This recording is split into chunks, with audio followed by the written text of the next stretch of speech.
The distress beacon cut through subspace like a scream. Dr. Relin had been reviewing patient files in her laboratory when the alert reached every medical facility within 3 sectors. A colony ship. 43 souls. Crimson fever outbreak. Critical status. She dropped everything and ran. Relin was Quilvan, which meant her people had spent 10,000 years perfecting the art of medicine. Her species had eliminated disease from their homeworld before they even discovered faster-than-light travel. When the Galactic Union formed, Quilvan doctors became the standard bearers of medical excellence across hundreds of worlds. Relin herself had trained for 60 years. She had saved thousands of lives. She had never lost a patient to crimson fever, but she had also never treated humans before. The medical frigate reached the colony ship within 8 hours. Relin suited up with her team of 5 other physicians and nurses. They went through decontamination protocols twice. Crimson fever was not airborne, but caution was part of their training. The disease passed through bodily fluids and had a mortality rate that made even seasoned doctors nervous. 99.8% fatal across all known species. The only survivors were those treated within the first 12 hours of infection. This crew had been sick for 3 weeks. The airlock hissed open. The smell hit them first. Sickness had a specific odor that transcended species. It was the smell of bodies fighting wars they could not win. Relin stepped through into the medical bay of the colony ship and felt her stomachs twist. Beds lined both walls. Every single one was occupied. Humans lay motionless under thin blankets. Their skin had taken on the characteristic crimson flush that gave the fever its name. Bright red patches covered their faces and arms. Some were unconscious. Others stared at the ceiling with glassy eyes. Children whimpered in the smaller beds near the back. A figure moved between the beds. At first, Relin thought it was one of her team members who had entered ahead of her. Then she realized the person wore no protective suit. Just simple medical scrubs that were stained with sweat and worse things. The woman was human. She was tall by human standards, with dark hair pulled back in a messy knot. Her skin showed the telltale crimson patches. Fever spots covered her neck and hands. She moved slowly, checking an IV line on one patient before moving to adjust the blanket of a small child. Relin's medical scanner was already active. She pointed it at the woman and felt ice form in her veins as she read the results. Core temperature was 41 degrees Celsius. That was brain damage territory for humans. The fever had been active in her system for at least 19 days based on the antibody markers. Her white blood cell count was catastrophic. Organ function was declining across the board. This woman should be dead. Or at minimum, she should be unconscious and delirious. Instead, she noticed Relin and smiled. "You must be the rescue team," the woman said. Her voice was hoarse but steady. "Thank God you made it. I'm Ann Walsh. I've been the acting medic here since Dr. Patterson passed 4 days ago." Relin moved forward on instinct. "You need to sit down immediately. Your condition is critical." Ann shook her head. "I'm managing. We need to focus on the children first. 3 of them are in acute crisis. I've been doing what I can, but our supplies ran out 6 days ago. I've been reusing IV bags after sterilization. It's not ideal, but it kept them hydrated." "You should not be standing," Relin insisted. She gestured to her team. "Get her on a bed now." "No." The word was quiet but absolute. Anne moved to block their path to her. "Not until the children are stable. You can work on me after. I've made it this long. A few more hours won't matter," Relin wanted to argue. Every instinct in her medical training screamed at her to sedate this foolish human and get her into treatment immediately. But Anne was already moving away, leading them to the 3 children she had mentioned. 2 girls and 1 boy, all under the age of 10 by human standards. Their conditions were indeed critical. Relin made a decision she would question for weeks afterward. She let Anne help. Over the next 4 hours, Relin's team worked frantically. They set up proper IV lines with fresh supplies. They administered broad-spectrum antibiotics and antivirals. They used every tool in their considerable arsenal to stabilize the patients. And through it all, Anne moved between beds like a ghost. She told them which patients had allergies. She explained which medications she had already tried. She held the hand of a small girl who was crying in pain and sang something soft until the child fell asleep. Relin watched her and felt something shift in her understanding of the universe. When they finally had a moment to rest, Relin pulled up the medical logs from the ship's computer. What she found made her feel sick in a different way. The crew had been rationing their medicine from the start. Anne had organized a priority system. Children first, then elderly, then those with the best chance of survival. The crew volunteers, the ones who kept the ship running and cared for the sick, had gone to the bottom of the list. Anne had put herself last. Relin found Anne in the small medical office, updating patient charts on an old datapad. The human was swaying on her feet. Her eyes were bloodshot and her hands trembled as she typed. "Why did you do this?" Relin asked. She held up her scanner showing the data. "You had medicine. Enough for yourself at least. You could have taken a full treatment course in the first few days. Your survival probability would have been over 70%. Anne looked at the scanner and then at Relin. Her expression was confused, as if Relin had asked why water was wet. "The children needed it more," Anne said simply. "They have their whole lives ahead of them. I'm 38. I've had a good run.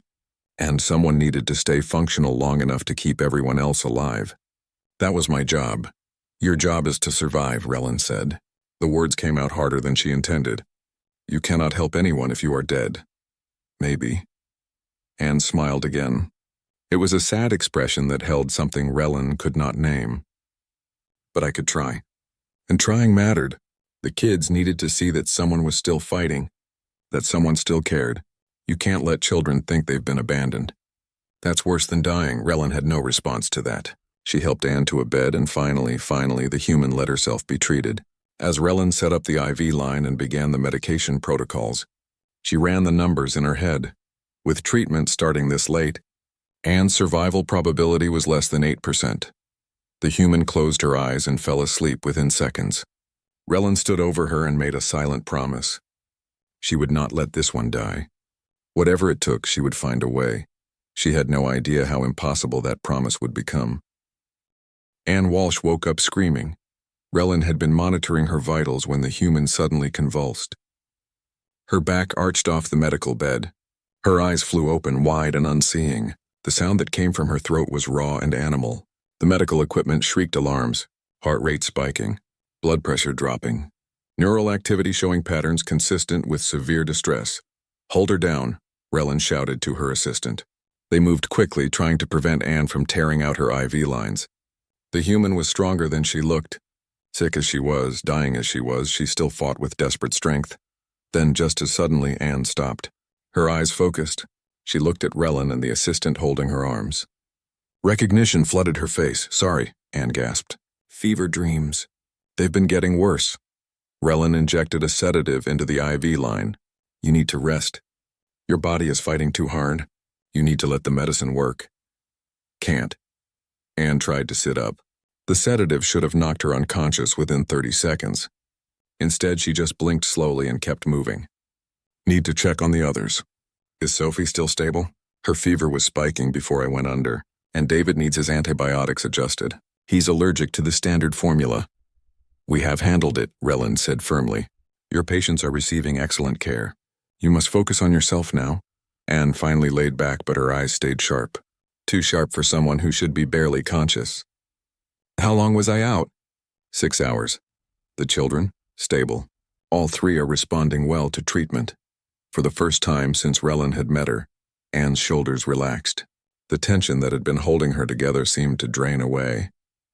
Tears formed in her eyes. "Thank you. I was so scared I wouldn't be able to keep them alive long enough." Relin sat on the edge of the bed. It was unprofessional, but she found she did not care. "How did you keep going? By every medical standard I know, you should have been incapacitated days ago. The fever alone should have caused neural damage that would leave you unable to function." Anne wiped her eyes. "I don't know. I just knew I had to. Maybe that was enough." Over the next 2 days, Relin watched Anne with growing fascination and concern. The human was recovering, but not in any way that made medical sense. Her fever would spike to levels that should have been instantly fatal, then drop back to merely dangerous. Her blood work showed impossible contradictions. Antibodies forming and disappearing. White blood cells multiplying beyond normal ranges and then crashing. It was like watching her body fight a war with itself. But Anne kept improving. Slowly, against all odds, she got stronger. Relin began spending her off hours researching human biology. What she found was disturbing. Humans evolved on a planet that seemed designed to kill them. Earth had produced thousands of deadly pathogens over millions of years, plagues that wiped out huge portions of the population, diseases that should have rendered the species extinct. Yet humans survived. More than that, they thrived. Their immune systems were not just defensive. They were adaptive in ways no other known species could match. They could fight off infections that would kill a Quilvan in hours. They could survive toxins that would shut down organs in most aliens. They could endure, but there were limits. There had to be limits. On the third day, Anne was walking. She should not have been. Her body was still fighting off an infection that had a near-perfect kill rate, but she moved between the beds of her crewmates, checking on them, offering comfort. When Relin tried to order her back to bed, Anne simply smiled and said she felt fine. She was lying. Relin could see it in the way she favored her left side, in the slight tremor in her hands, in the way she had to steady herself against walls when she thought no one was looking. But Anne would not stop. "Why do humans do this?" Relin asked one evening. They were in the medical office. Anne was reviewing charts again, making notes about medication schedules. "Why do you push yourselves past the point of reason?" Anne looked up. "Do what?" "Sacrifice yourselves. Ignore your own needs. Work until you collapse. I have read about human history. Your wars, your explorations, your medical workers. You have a pattern of self-destruction in service of others. It makes no logical sense." Anne was quiet for a long moment. Then she said, "Maybe it doesn't have to make sense. Maybe some things are just worth doing, even if they hurt. Especially if they hurt. Because if we don't take care of each other, what's the point of surviving at all?" Relin wanted to argue, to explain that survival was its own justification, that logic and efficiency and careful resource management were what built civilizations. But she looked around the medical bay at the humans who were recovering, at children who were laughing again, at crew members who were sitting up and eating solid food. They were alive because Anne had refused to accept logic. That night, Relin's medical AI finished its analysis of Anne's condition.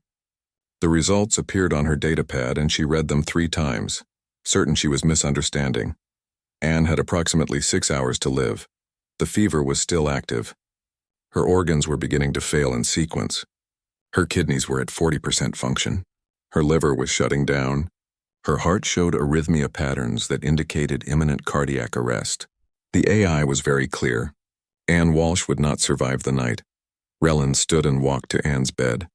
The human was asleep, finally resting after another day of helping others. Her face was peaceful. The crimson flush had faded to a lighter pink. She looked like she was recovering. She was dying. Relin checked the other patients. 27 humans total. 24 were now in stable condition, with survival probabilities above 90%. 3 were still critical but improving. The children were going to make it. Everyone was going to make it, except Anne. Relin returned to her laboratory area on the medical frigate. She pulled up every piece of data she had on human immune systems, every study, every case file, every biological analysis. She worked through the night, searching for something, anything that might explain how to save one stubborn human who refused to quit. Dawn cycle came. Relin's eyes burned from staring at screens. Her head pounded from lack of sleep. And she had found nothing useful. She returned to the colony ship expecting to find Anne dead. Instead, the human was sitting up in bed, eating breakfast and arguing with one of Relin's assistants about medication dosages. "Her vitals are still critical," the assistant was saying, "but they're not getting worse. They're just hovering at impossible levels." Relin scanned Anne again. The AI had been wrong, or rather it had been right, but something had changed. Anne's organs were still failing, but slower now, as if her body had decided that dying could wait until she was finished taking care of everyone else. Anne noticed Relin and waved. "Morning, doctor. I was thinking we should start weaning some of the patients off the heavy antibiotics. Their immune system should be strong enough now to handle the rest on their own." Relin walked over and sat down heavily in a chair. "You should be dead." "Yeah, probably," Anne agreed. "But I'm not. So let's focus on what we can actually do something about, okay?" And somehow, impossibly, Relin found herself smiling. The breakthrough came from an unexpected source. Dr. Halvin, a biochemist on Relin's team, had been analyzing the crimson fever pathogen samples from the human patients. Humans and Quilvans had different enough biology, that the standard treatment protocols were not working properly. The medicine was helping, but not as effectively as it should. Halvin worked for 72 hours straight. He modified the molecular structure of the primary antiviral compound. He adjusted the binding proteins. He ran simulation after simulation. Finally, he synthesized a version that should work with human cellular biology. It was not a cure exactly. Crimson fever had no cure, but it was close. It would shut down the virus's ability to replicate. It would give the immune system time to fight back. For humans, with their remarkable adaptive immunity, it might be enough. Relin held the first injection in her hands and felt hope for the first time in days. They started with the critical cases. 3 patients who were still touch and go despite all their efforts. Within hours, the results were dramatic. Fevers began dropping. Neural activity normalized. Organ function improved. The modified treatment was working. Relin's team moved through the medical bay like a wave of salvation. Patient after patient received the injection. Patient after patient began showing improvement. Real improvement, not the strange holding pattern that Anne had been maintaining. By the time they reached Anne's bed, Relin was smiling. Actually smiling. They had done it. They had beaten crimson fever in humans. This would change galactic medicine forever. Anne was sitting up watching them work. She had been helping, of course, despite Relin's orders to rest. She had been holding hands with the scared patients, explaining what the treatment would do, making sure everyone understood they were going to be okay. "Your turn," Relin said. She prepared the injection carefully. This dose was special. She had made it herself, adjusting the formula specifically for Anne's body chemistry. After everything Anne had done, Relin was going to make sure she had the best possible chance. Anne looked at the injection. Her expression was strange. Not relief, not happiness. "Something else, what is it?" Anne asked quietly. Relin was confused by the question. "It is the cure. Well, a treatment that functions as a cure. It will stop the crimson fever from replicating. Your immune system can handle the rest. You are going to survive, Anne." Anne's face did something complicated. She looked at the injection, then at Relin, then at her crew members who were already starting to look better. "For what?" Anne whispered. "I do not understand the question." Anne closed her eyes. When she opened them again, they were wet. "For what, Dr. Relin? What exactly am I surviving?" "The crimson fever. We can cure you now." "Just the fever," Anne said. It was not a question. Just that one thing. Relin felt cold spreading through her body. "What are you saying?" Anne reached under her bed and pulled out a datapad. Her hands were shaking. She pulled up a file and handed it to Relin. "I was hoping I was wrong. I kept testing. Kept checking. But I wasn't wrong." Relin looked at the screen. It was a medical analysis. Spore counts, tissue samples, cellular breakdown patterns. She read it once.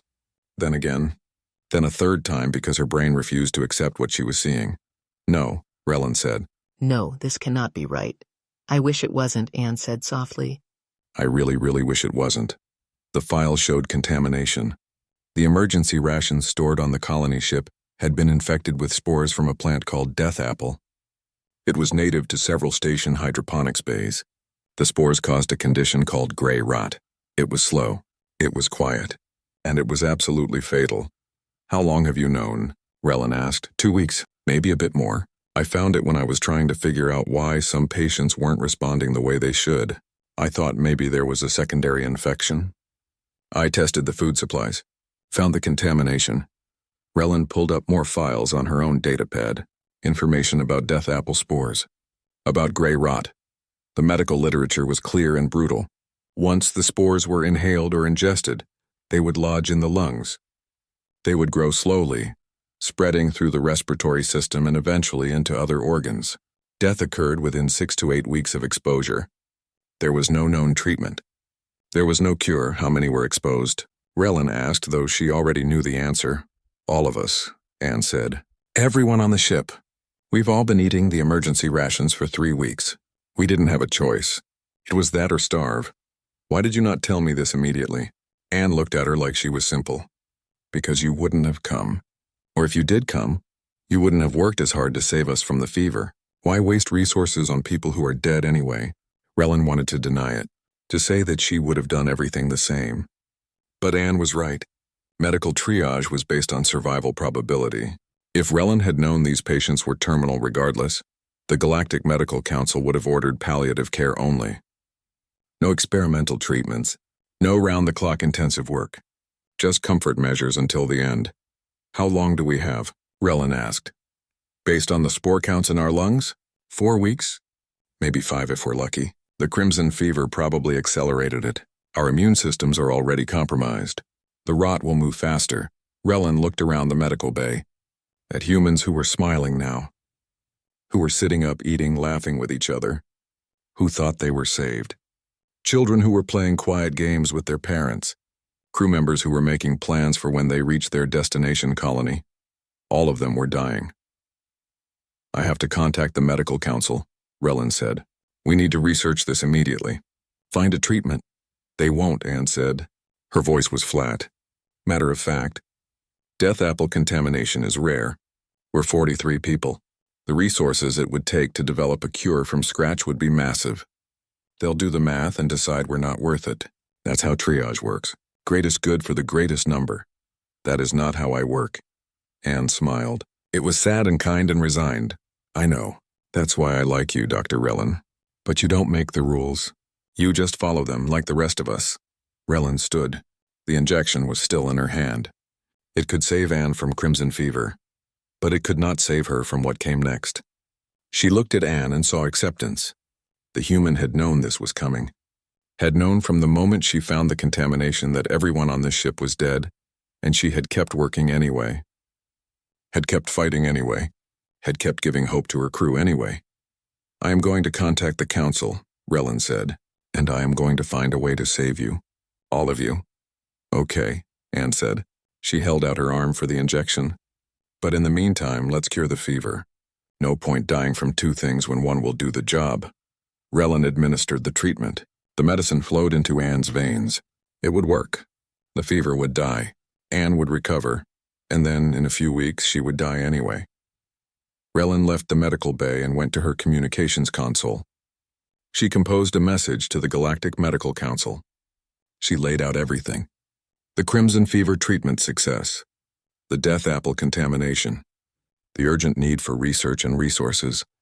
She sent it and waited for their response. It came 6 hours later. 2 words that made Relin want to break something. Request denied. The message continued with explanations about resource allocation and statistical analysis and probability matrices. They praised her work on the crimson fever treatment. They authorized bonuses for her entire team. They said the humans should be made comfortable in their final weeks. They would not help. Relin stood in her laboratory, surrounded by equipment that represented 10,000 years of medical advancement. She had every tool, every database, every piece of knowledge her species had accumulated, and none of it could save 43 humans from dying slowly. Anne found her there an hour later. The human looked better already. The fever flush was fading from her skin. Her eyes were clearer. They said no, didn't they? Anne asked. Relin could not speak. She just nodded. Anne patted her shoulder. It's okay. You tried. That matters more than you know. How can you accept this so easily? Because I've already accepted it. I accepted it 2 weeks ago when I found the spores. I've been preparing everyone without them knowing, making sure they understand how much they mean to each other, making sure they say the things they need to say. You can't stop death, Dr. Relin. You can only decide how you face it. Anne left to go check on her patients, her crew, her family. Relin stayed in the laboratory and started reading everything she could find about death apple spores. The council had given up, but she had not. Sleep became a memory. Relin spent every waking moment researching, analyzing, testing. Her laboratory became a fortress of desperate hope. Samples of death apple spores sat in containment fields while she ran experiment after experiment. Nothing worked. The spores were remarkably resilient. They resisted every antifungal compound she tried. They adapted to hostile environments. They were, in essence, perfect killers. Meanwhile, the humans recovered from crimson fever. By the end of the first week, all 43 were mobile. The children ran through the corridors of the colony ship. Adults made plans for their new settlement. They talked about houses they would build and crops they would plant. They were alive and healthy and completely unaware that they were still dying. Anne had told them, of course. She had gathered everyone together 3 days after receiving the fever treatment. She explained about the death apple contamination in simple, clear terms. She showed them the test results. She answered their questions honestly. Then she told them they were going to make the most of whatever time they had left. Relin watched through the medical bay window as the humans processed this information. She expected panic, despair, anger. Instead, she saw people hugging each other. She saw parents holding their children and whispering reassurances. She saw the crew making lists of things they wanted to do in their remaining weeks. They chose hope over despair. It made no sense. But then again, nothing about humans made sense. Relin sent 47 more requests to the medical council. She contacted research institutions across 12 worlds. She reached out to specialists in toxicology, mycology, and experimental medicine. Every response was the same. The research would take years. The resource investment was too high. The probability of success was too low. 43 lives were not enough to justify the cost. On the 10th day, Relin received a message from the council director herself. It was marked urgent and flagged for immediate review. Relin opened it with shaking hands, hoping for a miracle. Instead, she got an order. The colony ship was to be rerouted to Medical Station 17. The humans would be transferred to a hospice facility. They would receive comfort care and psychological support for their remaining time. Relin's team was to cease all experimental research and return to their normal duties. The case was considered closed. Relin read the order 3 times. Then she deleted it. She did not acknowledge receipt. She did not respond. She simply pretended it had never arrived and kept working. Her team noticed. Dr. Halvin found her in the laboratory at 3 in the morning, running simulations on her 100th failed antifungal variant. "You should rest," he said gently. "You have not slept in 2 days. I will rest when they are safe." "Relin, the council has made their decision. We cannot ignore direct orders. Watch me." Halvin sat down next to her. He was quiet for a long moment. Then he said, "What is it about these humans that has you so invested?" "We lose patience. It is part of medicine. We cannot save everyone." Relin stopped typing. She looked at her colleague and friend. Have you spoken with any of them? "The humans? A few. They are pleasant enough. No, I mean really spoken with them. Anne Walsh has been dying since we met her. She should have been dead a dozen times over. But she kept working. Kept caring for others. Kept choosing hope even when logic said there was none. Do you know what she did yesterday?" Halvin shook his head. "She organized a birthday party for one of the children. A little girl named Sophie who turns 7 next week. Anne knows she will probably not live to see Sophie turn 8. But she spent hours making decorations from medical supplies. She taught the other children songs from Earth. She made that little girl laugh until she cried happy tears. That is who these humans are. They face death by throwing parties. That is illogical." "Yes," Relin agreed. "It is completely illogical. And it is the most beautiful thing I have ever seen." Halvin was quiet. Then he pulled out his own data pad. "Show me your research. Maybe I missed something." They worked together through the night. By morning, they had eliminated another 30 potential treatments.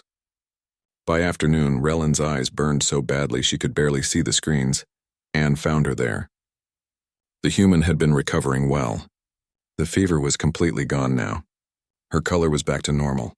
If Relin did not know better, she would think Anne was perfectly healthy. "You look terrible," Anne said. She set down a cup of something that smelled sharp and bitter. "I made you coffee. It's a human thing. Helps you stay awake, though you really should be sleeping instead." Relin took the cup. The liquid was hot and tasted like burned plants. It was horrible. She drank it anyway. "Thank you." Anne sat down across from her. "You got the order from the council, didn't you? To stop working on this and move us to hospice, and how did you know? Because that's what I would do if I were them. We're terminal patients. Resources are limited. It makes sense to focus on people who can be saved." Anne smiled. "I'm not mad about it if that's what you're worried about. They're doing their jobs.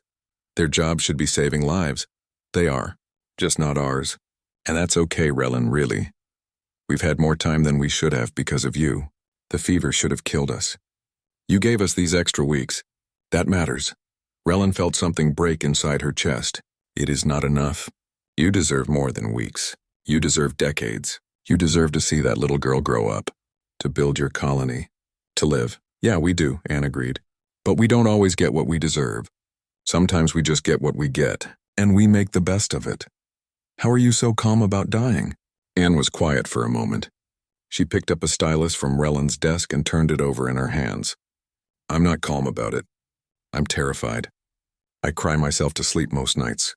I think about all the things I'll never do, places I'll never see. But being scared doesn't help anyone. So during the day, I choose to be strong. I choose to make the people around me feel safe. That's all any of us can do, right? Choose how we face the darkness, Rellen wanted to argue, to say that there had to be more than acceptance. But she looked at Anne and saw the truth. This human was stronger than any medicine Rellen could synthesize. I'm not giving up, Rellen said. I know. That's why I like you so much, Anne stood up. But promise me something. When you realize you can't save us, promise you won't blame yourself. You've already done more than anyone could ask. Some things are just bigger than we are. Anne left. Rellen sat in her laboratory surrounded by failure and drank the terrible coffee. That evening, she broke protocol in a way that would end her career if discovered.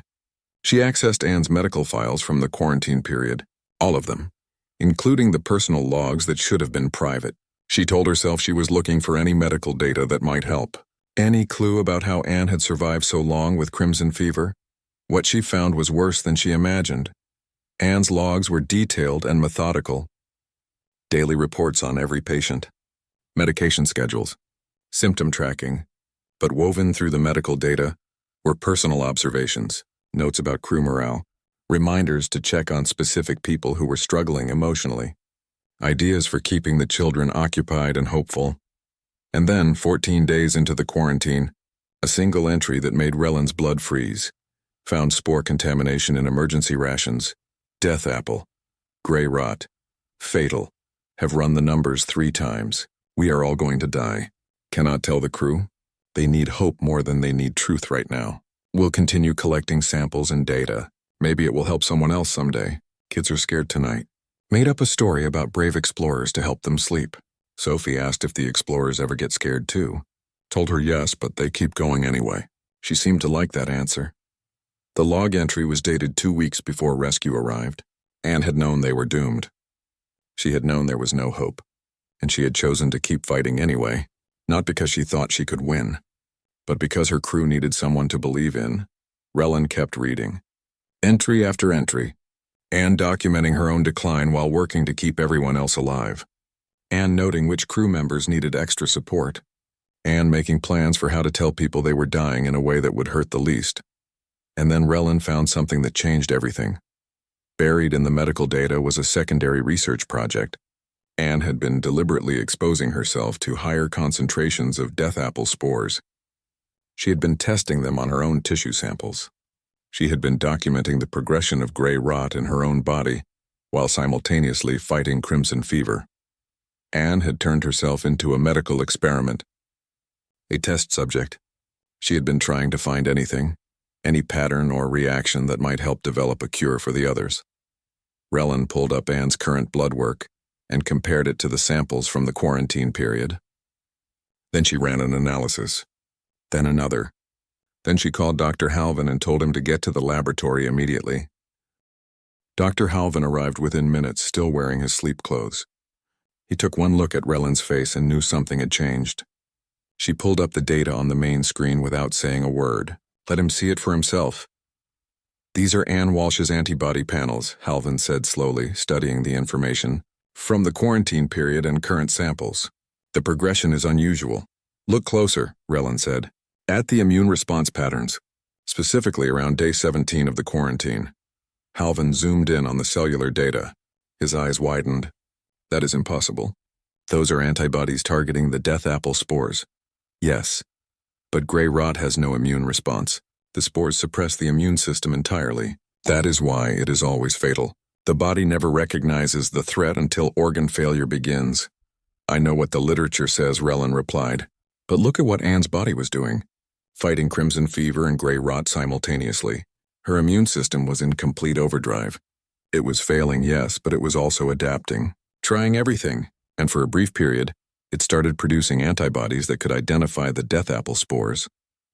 Halvin sat down heavily. The antibodies are incomplete. They cannot actually destroy the spores. No, but they can recognize them, tag them, That is more than any immune system has ever done against death apple contamination. Do you understand what this means? It means Anne Walsh's body began solving a problem that medical science has never been able to solve. While she was dying, Halvin looked at Relin. This should not be possible. Humans should not be possible. Their entire evolution is a series of biological improbabilities. They come from a planet that tried to kill them for millions of years. Their immune systems learned to fight back in ways no other species developed. Anne's body was pushed to absolute failure, and instead of dying quietly, it started creating weapons. Relin pulled up more data. Charts and graphs filled the screens. Her antibody production peaked on day 19, then dropped sharply. The Crimson Fever was winning at that point. Her body was too weak to maintain the gray rot response.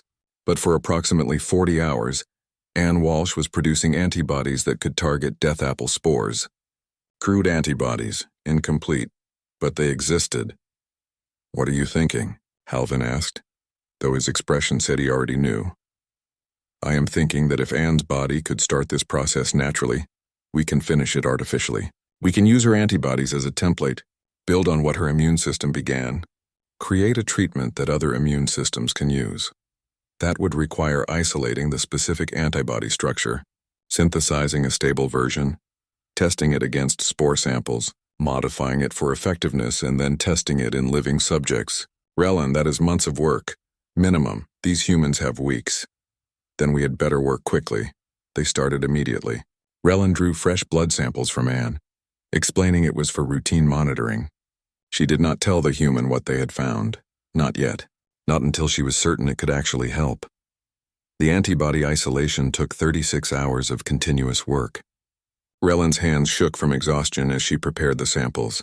Halvin handled the synthesis equipment, while 2 other team members ran computer simulations. They rotated sleep schedules in 4-hour shifts. Someone had to be watching the experiments at all times.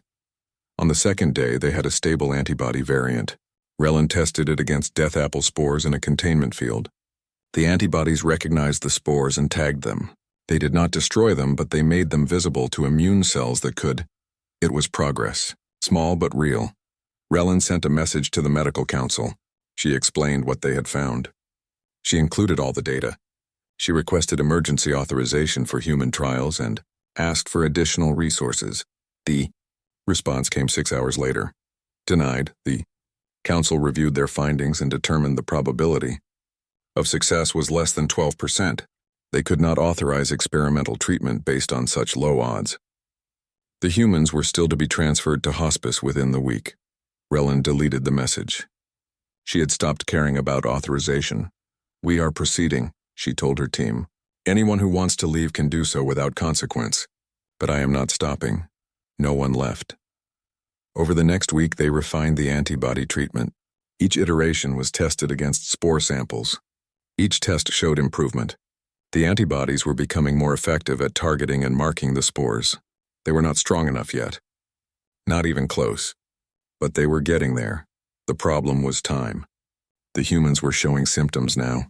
Subtle ones that most of them did not notice. Slight coughs that lasted too long. Fatigue that came on too easily. Relin ran scans and saw the spores growing in their lungs. Not fast, but steady. Inevitable. Anne noticed Relin watching her. The human had taken to helping in the laboratory, organizing supplies and cleaning equipment. She claimed she needed something to do. Relin suspected Anne just wanted to stay close to the work, hoping for a miracle she did not believe would come. "You found something in my blood work, didn't you?" Anne asked one evening. They were alone in the laboratory. The rest of the team had gone to sleep. Relin considered lying. Decided Anne deserved the truth. "Yes. Your body was producing antibodies against the death apple spores during the quarantine. We are attempting to replicate and enhance them." Anne was very still. "Is it working?" Slowly. "We are making progress, but I do not know if it will be enough, or if it will be ready in time. How much time do we have? 3 weeks? Maybe 4 for some of you. The children have the strongest lung function. They will last longer." Anne nodded slowly. She did not cry, did not panic, just absorbed the information like she absorbed everything else. "What do you need from me?" "More blood samples. Daily if possible. Your antibody levels fluctuate and I need to understand the pattern." "But Anne..." You should know the Council has denied authorization for this research. What we are doing is technically illegal. If it fails, I will lose my medical license, possibly face criminal charges. Then we had better make sure it works, Anne said simply. The blood draws became part of their daily routine. Anne would sit patiently while Relin extracted samples. They would talk while the centrifuge ran. Anne told stories about Earth, about her family, about why she volunteered for colony missions in the first place. I always wanted to see what was out there, Anne said. Beyond Earth, beyond the Sol system.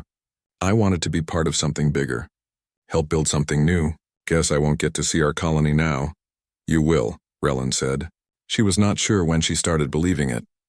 But somewhere between the failed experiments and the midnight research sessions, hope had crept in. I am going to make sure you see it. Okay, Anne said. She smiled. I believe you. On day 19, they had a breakthrough. A modified antibody that not only tagged the death apple spores, but actively weakened their cell walls.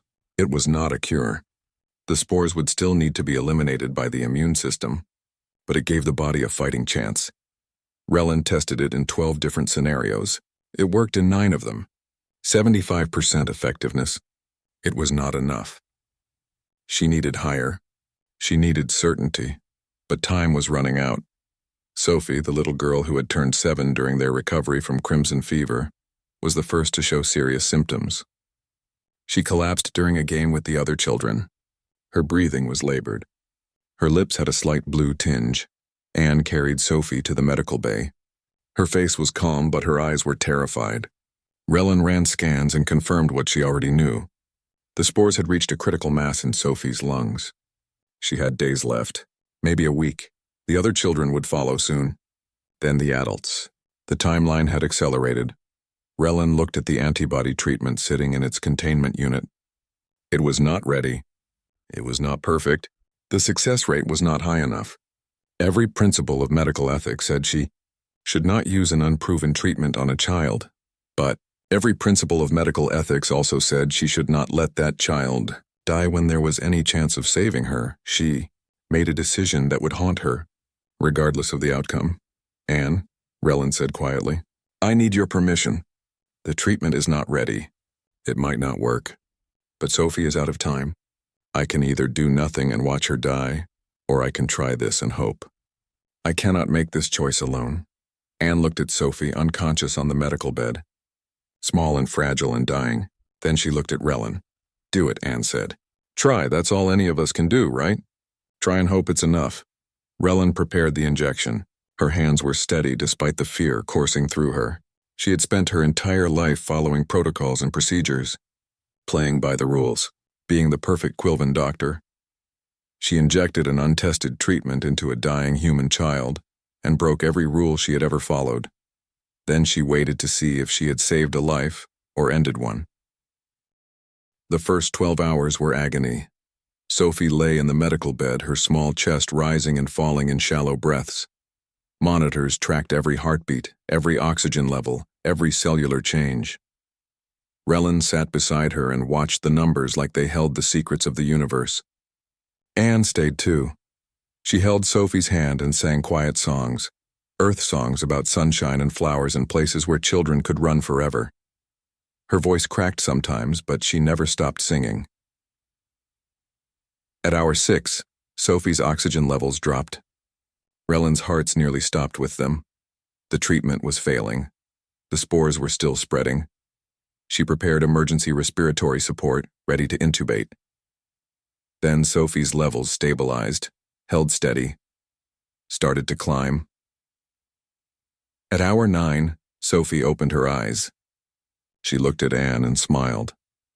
Did I miss my party? Anne laughed and cried at the same time. No, sweetheart. Your party is still coming. You just needed a little nap first. Relin ran immediate scans. The spores in Sophie's lungs were being attacked by her immune system. The antibodies were working, not perfectly, not completely, but they were working enough. Sophie's body was fighting back and winning. By hour 12, Relin knew. The treatment would save her. She administered it to the other children immediately, then the adults in the worst condition, then everyone else. One by one, the humans of the colony ship received the experimental cure. One by one, they began to recover. It took 3 weeks for the treatment to fully clear the death apple spores from their systems. 3 weeks of monitoring and adjusting dosages and holding their collective breath every time someone coughed. But slowly, impossibly, all 43 humans survived. Relin sent a report to the Galactic Medical Council. She included everything. Her unauthorized research, the illegal human trials, the complete data on the antibody treatment and how it was synthesized. She expected arrest, criminal charges, the end of her career. Instead, she received a summons. The council wanted to see her in person. They arranged transport to the galactic capital. Relin went, leaving her team to monitor the recovering humans. She spent the entire journey preparing for trial, preparing to defend her choices, preparing to lose everything. The council chamber was enormous. 50 representatives from species across the galaxy sat in a circular arrangement. Relin stood in the center and felt very small. The council director spoke first. She was Vryn, a species known for their rigid adherence to law and protocol. Dr. Relin, you have admitted to conducting unauthorized medical research, to administering untested treatments to patients, to deliberately ignoring direct orders from this council. Do you deny these charges? I do not deny them, Relin said. Her voice was steady. I accept full responsibility for my actions. Then you understand that by our regulations you should be stripped of your medical license and barred from practice for a minimum of 20 years. I understand. The director was silent for a long moment. Then she said, Dr. Relin, in the past 3 weeks we have received 417 applications for your gray rot treatment from hospitals across 72 worlds. Death apple contamination is far more common than our records showed. Most cases were simply never reported because there was no treatment. Patients died quietly in hospice care and the cause was often listed as something else. Your cure has already saved over 200 lives. We project it will save thousands more. Relin did not know what to say. You broke our rules, the director continued. You ignored our orders. You risked your career and your freedom. And in doing so, you solved a medical problem that has existed for over 3,000 years. The council has voted. Your actions, while technically illegal, were in service of preserving life.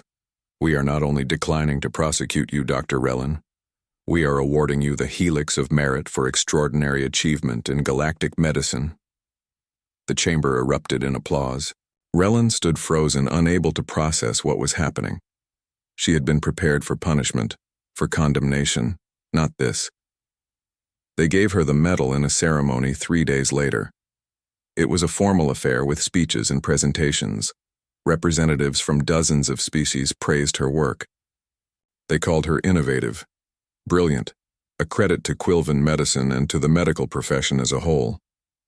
Relin accepted the medal and gave a brief speech thanking her team.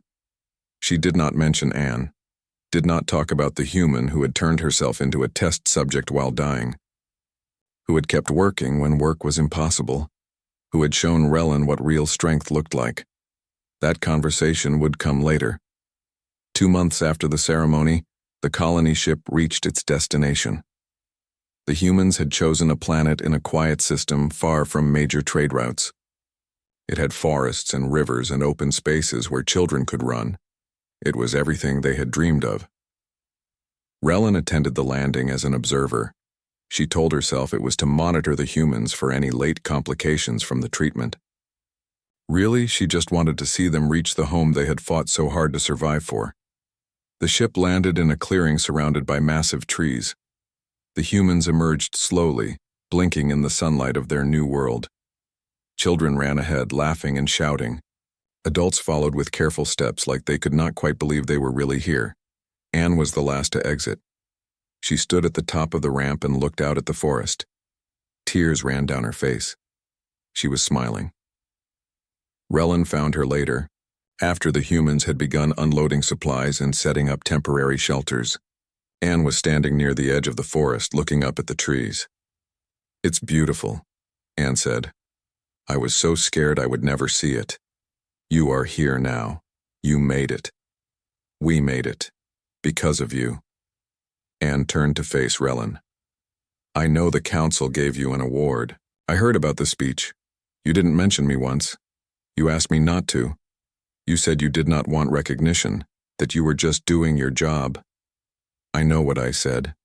But Relin, you should have told them.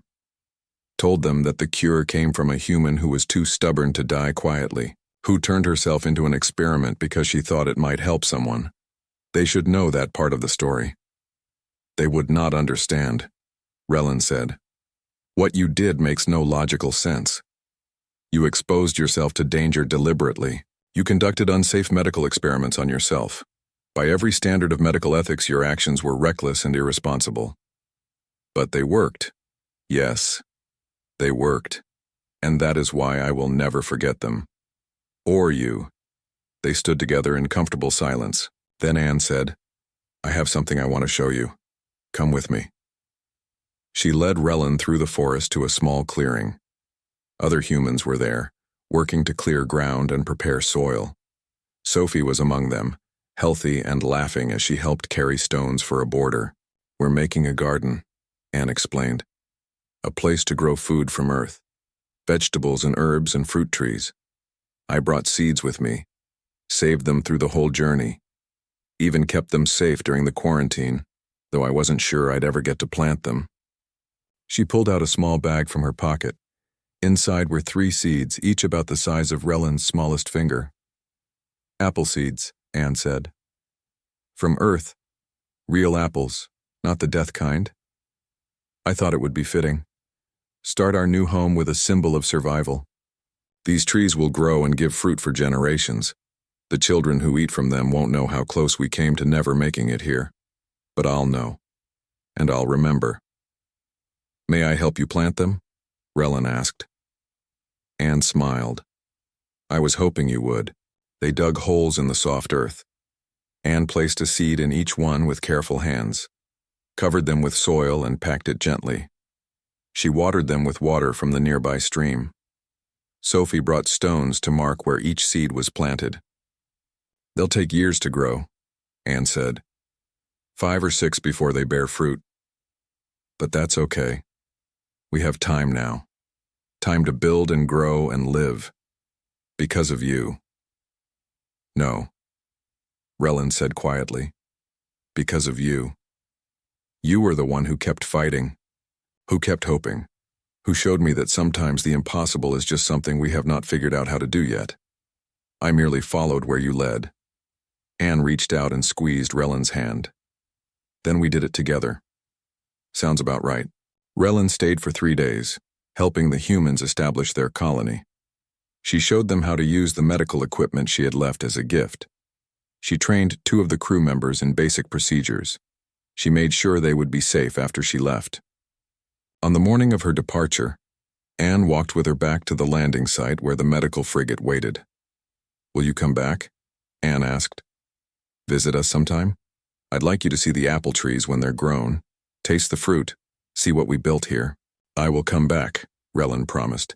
In 5 years, when the trees bear fruit, we will have a celebration. It's a date. They hugged. It was an awkward gesture for Relin. Quilvins did not embrace, but Anne held her tight and Relin found she did not mind. Some things transcended species differences. Gratitude was one of them. Friendship was another. As the frigate lifted off, Relin looked down at the colony, at humans working together to build homes, at children playing in the forest, at 3 small mounds of earth that would someday become trees bearing fruit called apples. She thought about Anne asking her question. For what? When offered the cure for crimson fever, when facing death from gray rot, when staring at impossible odds and choosing to fight anyway. For what? For this. For children laughing in a new world. For trees that would grow and bear fruit. For the stubborn, impossible, beautiful insistence that life was worth fighting for even when death seemed certain. For the idea that sometimes the right choice was not the logical one. That sometimes you saved lives not because the statistics said you should, but because the alternative was unthinkable. Anne had taught her that. Anne and 42 other humans who refused to die quietly. Relin returned to her work with the Galactic Medical Service. She published papers on the gray rot cure. She trained other doctors in its application. She saved thousands of lives using the techniques she had learned from one human medic who had turned death into a research opportunity. And 5 years later, she returned to the colony. The settlement had grown. Houses dotted the clearing. Fields of crops stretched toward the horizon. And in the garden at the center of it all, 3 apple trees stood tall and strong, their branches heavy with red fruit. Anne met her at the landing site. She had aged well. Her hair had a few strands of gray and her face had new lines, but her smile was the same. "Right on time," Anne said. "The apples are perfect this year. We've been waiting for you." They walked together to the garden. The whole colony was there. 43 humans who had survived the impossible. Children who had grown taller. Adults who had built a life worth living. They had prepared a feast. Tables groaned with food from Earth and from this new world. Sophie, now 12 years old and healthy, climbed one of the apple trees and picked fruit. She handed the first one to Relin. "For you," Sophie said.